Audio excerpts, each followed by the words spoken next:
আমরা ছোট্ট জিনকে দেখতে পাই। কয়েকদিন আগে জিনের মা মারা গিয়েছিল, তাই পুলিশ অফিসার জিনকে জিজ্ঞাসা করে তার মা যখন মারা যায় তখন সে সন্দেহজনক কিছু দেখেছে কিনা। জিন জানায়, না, আমি কিছুই দেখিনি, সে দিনটা অন্য সব দিনের মতোই ছিল। মা সবসময়ের মতো কাজ থেকে ফেরার সময় অনেক বেশি ড্রিঙ্ক করে বাসায় ফিরে আসে, আর বাসায় এসেই আমাকে মারধর করতে শুরু করে। মার থেকে বাঁচার জন্য আমি বাথরুমে ঢুকে পড়ি। এরপরে কি হয়েছে আমি আর কিছুই বলতে পারবো না, কিন্তু বাস্তবে তো ঘটনা ছিল পুরাই উল্টা। সেদিন তার মা অনেক ড্রিঙ্ক করে এসে তাকে মেরেছিল ঠিকই, কিন্তু একটু মারার পরই তিনি অনেকটা বেহুশ হয়ে বিছানায় পড়ে যায়, আর জিন বসে বসে তার ব্যথার জায়গায় ব্যান্ডেজ লাগাতে থাকে। আসলে তার মাও এসব করত মনের দুঃখে, কারণ তার বাবা কোনো কাজই করত না। তার মাকে ঘরের এবং বাইরের সব কাজই একা করতে হতো। তাছাড়া দাম্পত্য জীবনেও তার বাবার সঙ্গে তার মায়ের সম্পর্কটা খুবই খারাপ যাচ্ছিল।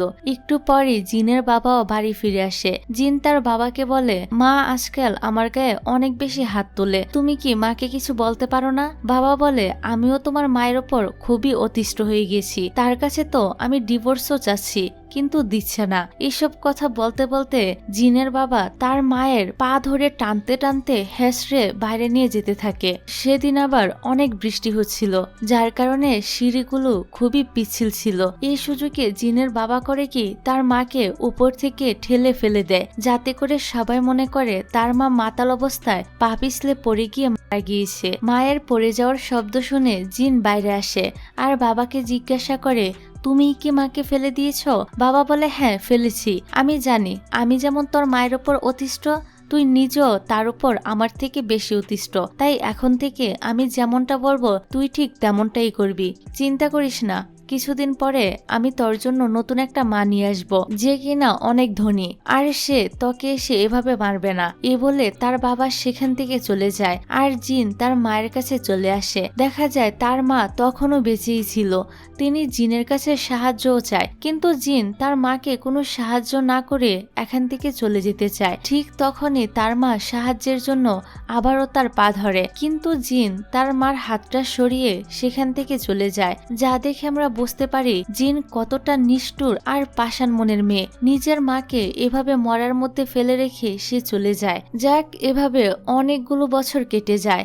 এখন বর্তমানে আমরা দেখি জিন অনেক বড় একজন সুপারস্টার আর অ্যাক্ট্রেস হয়ে গিয়েছে। তবে জিনের এ পর্যন্ত পৌঁছানোর পিছনেও রয়েছে অনেক বড় রহস্য আর ভয়ঙ্কর কিছু অতীত। আসলে জিন এমন একটা মেয়ে যে কিনা নিজের স্বার্থের জন্য অন্যদের ব্যবহার করে থাকে, বিশেষ করে ছেলেদেরকে। এখানে আমাদেরকে জানানো হয় যে জিন নিজের হাতে কখনো কোনো মার্ডার করেনি, কিন্তু দুজন ব্যক্তির মৃত্যুর পিছনে সে নিজেই দায়ী। এখন কেন আর কিভাবে সেটা তো আমরা আস্তে আস্তেই জানতে পারবো। এখান থেকে গল্প ফিরে আসে 2016 সালে, অর্থাৎ জিন যখন হাই স্কুলে পড়তো সেই সময়টায়। জিনকে তার স্কুলে সবাই খুব শান্তশিষ্ট মেয়ে হিসেবেই চিনে।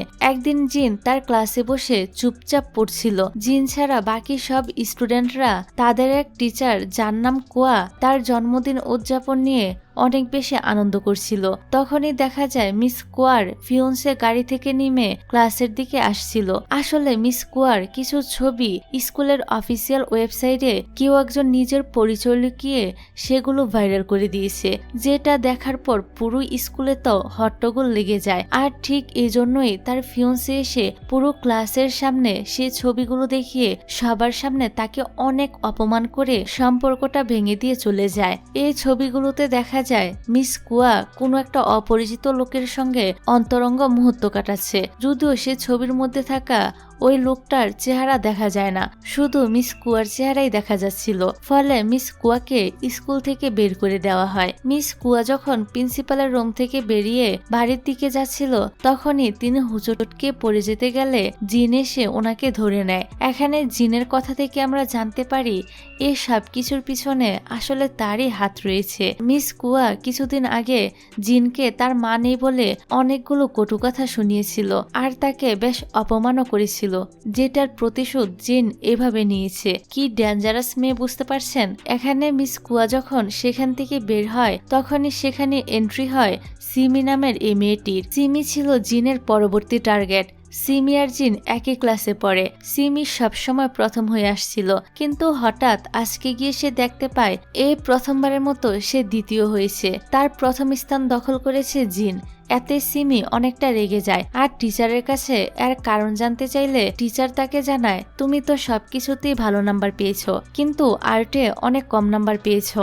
এতে করে সিমি তো আর্ট টিচারের উপর অনেক রেগে যায়। ক্লাস শেষ হলে সিমি আর্ট টিচারের সঙ্গে দেখা করতে আসলে দেখতে পায় জিন আর টিচার একসাথে কিছু কথা বলছে।